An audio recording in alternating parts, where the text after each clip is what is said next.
I've not read them all. I read season by season to not preempt myself, but I refer to them all the time. It's very rare as an actor that you have so much source material to feed from. I am still aware very much though that we're not doing the books, we're doing the TV series, so it has to be different. For example, my character is much younger in the books than I am. So there's things that you've got to change, but everything that happens in the show, what David and Dan have done and what I try and do as an actor is pull from George's story, which is so fantastic and brilliantly done.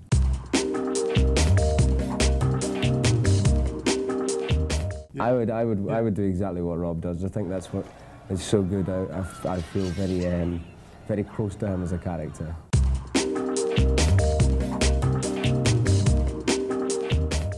Yeah, there's a couple of other things I'm working on that I can't talk about, sadly. Really? But yeah, there's other bits and bobs going on. Movies? Maybe a movie at the end of the year. We'll work it out. But focus is season 3 of Game of Thrones, which we'll start shooting this summer. So that's what I'm looking forward to the most.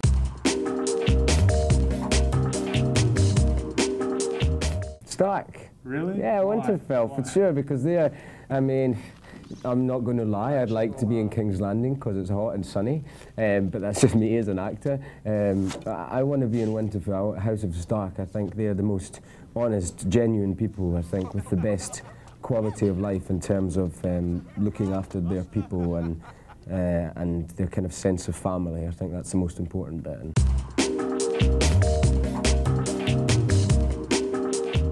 You're going to see him change a lot from season 1. In season 1 he was reacting to situations, he was being pushed and people were expecting things and he was forced into situations. In season 2 you see Robb take things up himself. He's becoming his own man and making his own decisions. Season 1 he was much more of a boy who was trying to keep up with what was happening, and in season 2 you see him have this mask. He's been crowned king. His enemies need to see him as a threat. His men need to respect him as a man. So you see him pretending to be a man a lot of the time. And what's nice is that there's moments where you see that he's actually still a boy and quite naive.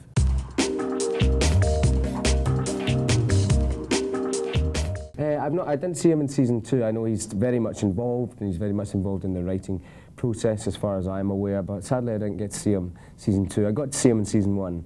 How was it? It was fantastic, it was great.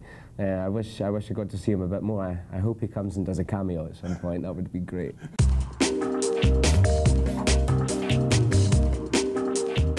Yeah, I think in a different way there is that.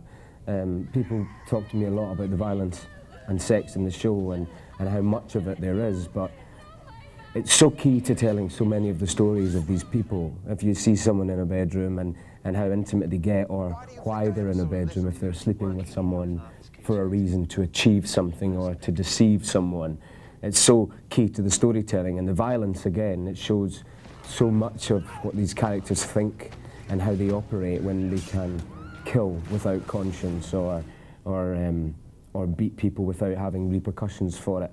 I think that's something that tells us a lot about this world and about these people in it.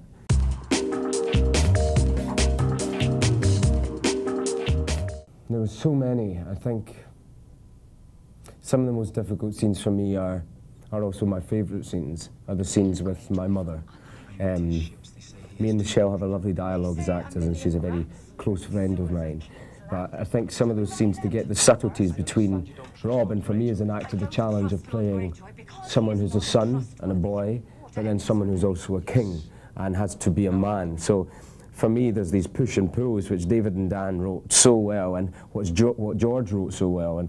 And for me, that's a real challenge as an actor, to get that balance right, because even with his mum, he has to start pretending and distancing himself slightly. So it's hard as an actor because, you know, there's a lot of love for your mother, but as a man, you have to stand alone as well.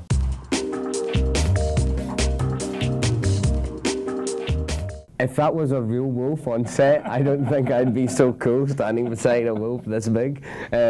So it's a wooden stick with a big metal ball in the end that you have to kind of look back and work out if I'm stroking it right, or, you know, it's a different challenge for me as an actor, but I'm thankful it's not a real wolf on set, because that would be terrifying.